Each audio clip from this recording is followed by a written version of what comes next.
Good evening and welcome. Tonight we will be going over the history and geography of Aksaray in Turkey. Now, just a little quick note that is not how you pronounce this place in Turkish. That's how it's pronounced in American English. A lot of Turkish places and things are not pronounced the same way as they are in English. So just keep in mind that I'm pronouncing it the American English way. I know I have a lot of Turkish viewers who leave nothing but very kind comments, and I know no one's gonna say anything, but please don't say anything. That's just how it's spoken, or that's how it's pronounced in English, in American English. Aksaray, as you can see, is at the center of the Aksaray province in central Turkey, in a region known as Cappadocia. You can see right there, Cappadocia. Now, you may have heard of Cappadocia. It's a very famous place in Turkey with very beautiful rock formations, mainly the ones known as fairy chimneys, and it's famous for hot air balloon trips. So you can see all of the cool rock formations. Now, like the Cappadocia, the place where, like, if you wanted to see the fairy chimneys you would go to, is like right here, just outside the border. But that doesn't mean that this province doesn't have some really, really cool rock features and formations and beautiful canyons and things. But the biggest and most famous one is Mount Hassan, which is located right there on the border of the province. It is a big, beautiful volcano. It kind of reminds me of Mount Fuji, how it's like snow-capped and has a very distinctive shape, you know. Very, very beautiful mountain, and the people here are very proud of it. And you know, Turkey is a very volcanic, seismically active place that leads to some really cool formations in the land here, but most of it is very flat and fertile, and it's mostly either like farmland or really cool rocky canyons and things. And you might have noticed this big lake here. This is Tuzgolu. I'm sure that's not how you say it either, but I'm doing my best here. Turkish viewers, feel free to actually say how it's pronounced down in the comments. This is a big salty lake. When I show you on Google Earth, it doesn't really even look like a lake. It looks like a weird land formation, almost kind of like weird sand. That's because it's very, very salty, and the salt has been mined out of this lake for a long, long time. One of the main industries of the area. And I believe we should just transition into history from that point, because it's, as you can see, I've covered other regions of Turkey and they're way bigger than this one. So since there are really, really cool geographic features in this area, I've pretty much listed all of them. So let's talk about the history of this place, because it goes way back. If you know your Turkish archaeological history, some of the oldest planned towns are in Anatolia, this region of Turkey, and Aksaray is no exception. There are two really cool ones. One of them does not have good pictures on Google Earth, so I won't show you that one, but there's another. I believe it's Asemhoyuk that has some really cool pictures that I will show you on Google Earth after we go over the history. So, like I said, these were planned out towns where each building had a purpose. The homes were built in a very unique way. Something very, like, different than the homes down in, say, like Mesopotamia. Very different floor plans. My favorite being that their front doors were on the roof, so you had to climb up a ladder to go inside your house. Keep out people from busting down your door, you know. Very smart. Semhoyuk dates to about 5000 BCE. So that's kind of where the history of this region begins. There's a really cool artifact that I believe I'm going to show you on Google Earth in the Aksaray Museum called the Aksaray Stele, or the Hittite Aksaray Stele, which was made by the Hittite people. A stele is like what they would have called, like if they were around today, that's what a book would have been, just like a rock with indented letters in their alphabet that told a story or a proclamation or a historical record of some kind. So that's a really cool piece of archaeology pertaining specifically to this region when the Hittites were in control very, very long ago. Probably the most important ancient civilization to mention would have been the Kingdom of Cappadocia, where the region gets its name, but that was eventually absorbed into the Roman Empire, which would later become the Byzantine Empire. The Byzantines built some absolutely gorgeous churches in Aksaray. Some of them were in the canyon walls along the rivers here, making these really cool cave cliffs churches, and they painted all the walls and ceilings in like Byzantine art style. It is so cool. I'm going to show you on Google Earth, don't you worry. But probably the most important man-made structures in Aksaray would have been the caravanserais. What is a caravanserai?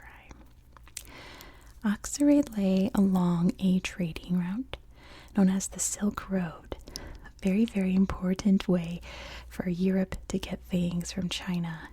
And they weren't called the Chinese then, but the Chinese to get things from the Europeans, which they also weren't called Europeans at the time, but you get what I mean. And many, many traders would have traveled through Aksaray to head up probably toward what was then Constantinople, right? So when they stayed over for the night, they would stay at caravanserais. There would be a nice courtyard to park their camels and let them eat and drink and rest. There would be little hangout spots where the traders could converse and tell stories and talk about their travels, maybe like, oh, watch out for the road up ahead, it's really bumpy, or something like that, or the weather's really bad to the east, something, just to catch up. And then there would be a second story where they'd all spend the night. That is a caravanserai. They built quite a few in Aksaray, some of which still stand to this day. Very, very neat. They built caravanserais all through into the Middle Ages. Speaking of the Middle Ages, this region was absorbed by Turkish people in the 11th century. Of course, bringing Islam with them, which transformed the region.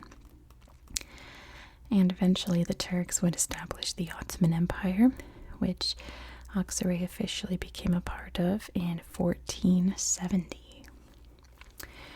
And pretty much the history of the region is full of Turkish history. The ups and downs of the Ottoman Empire, the eventual collapse after World War I, the absorption into the democratic, secular, modern nation of Turkey that we know today.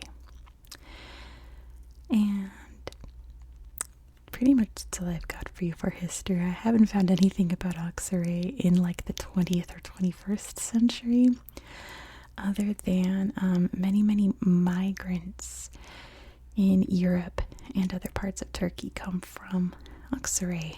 I wonder if it's just like maybe there's no jobs and they can get, better money going to places like Germany or the UK or wherever and sending money back home. I'm not sure, but I read that stat in a couple of sources. So very interesting that if you live in Europe and you meet someone who's from Turkey, there's a chance that they could be from Aksaray. Let me pull out my tablet and show you some of the cool places around this region. Let's see. here. You can see Aksaray. And let me zoom out just in case you're not quite sure where we are in the world. Make sure the world is flat for this. Alright, so here you can see Europe, Asia, there's the Middle East, Africa's poking out down here. Right in the middle is this area known as Anatolia. And I've mentioned before in my channel how important Anatolia's location is to history, because as you can see, it links to Europe, it links to Asia, and it links to the Middle East. It's a very, very important crossroads for many, many people. So many different groups and powers and empires and things wanted control of Anatolia. So, important to note the location, right? Let's check out Aksaray. Actually, I'm not going to show you the slideshow because a lot of things in the slideshow I'm just going to show you. So we're zooming into the city of Aksaray. We'll start off by looking at the city center where there's these cool I love Aksaray sign. Beautiful little clock tower in the middle and lots of historic buildings. You can see the Turkish flag along there. And I love this mosque. I like how it looks really old and kind of like a mosque you would see in Istanbul with kind of this dome and the big minarets in the front like that. But I love how it's just so neatly packed in between these modern buildings. Imagine living here and your bedroom view is just this minaret. But I don't know. It makes me really happy to see buildings just fit nicely and to see different styles of architecture all together. I don't know why that makes me so happy, but it does. All the pigeons there, and it looks beautiful by night, doesn't it? A little tower here. Kind of looks like the Leaning Tower of Pisa. And that is, oh my goodness, look at these guys. That's funny. This beautiful alleyway, which is just kind of for tourists to take artsy pictures in. Waving the flag. A little thing here telling about history, but it's in Turkish, so I can't read it. And these guys are installing this beautiful art piece. There's another picture over here. Right there. Right in this roundabout here. Some floral art. How cool is that? Let's head over to the museum, and I do have to warn you, the Aksaray Museum does have a large collection of mummies and skeletons that have been uncovered, so be warned that there are very, very old bodies in the slideshow. Here's the outside, and very tiny mummies.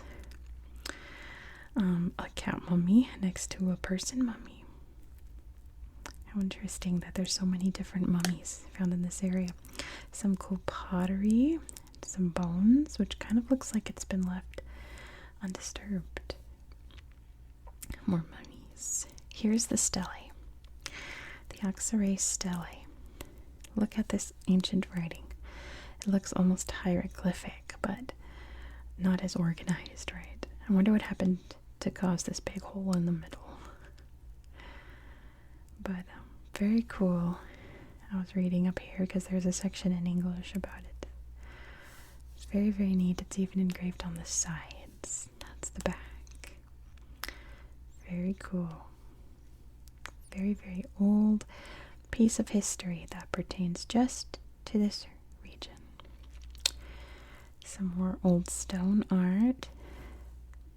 You see a lot of eagles like that in old Turkish relics. Oops. Look at these big old jars. And some more mummies. And more little artifacts. And guns and knives. And beautiful jewelry. And more pots. This guy showing how this pottery was made. Some really cool. Look at this vase. That's gorgeous, isn't it? A magic wand. I'm not sure what that is, but doesn't that look like the Elder Wand or something? Beautiful statues from Roman times and really cool displays on how these artifacts were made. Really, really cool. I think that's all the things I wanted to show you in Aksaray. Let's head over here to Aksaray. So as you can imagine, these very, very old towns have to be protected as they're excavated. So here's kind of some outdoors excavation here. But then you enter inside. There's the view from the city nearby. Look at this old wall. Amazing. They're uncovering. Let's see. And you can see that they are all covered up and tented when excavations are not happening, just to protect them because they haven't been exposed for thousands and thousands and thousands of years. So they're kept very safe. So there's some pottery that's been found in artifacts. So yeah, you can see the big minaret poking out of the town there. Oh, and it lights up at night. That's cool. Very kind of like spooky in a way that's where our very, very ancient ancestors would have lived. Here's this big, beautiful salt lake, which I don't know if it's a Google Earth thing or what, but doesn't it look like a big salt flat? I guess it is kind of a salt flat in a way, isn't it? Since it's a salty lake.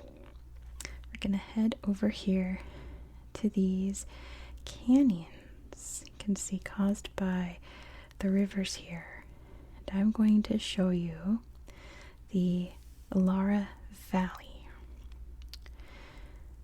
So as you can see, there's these huge cliff walls here, and you can kind of get a little hint that this isn't an ordinary rock wall.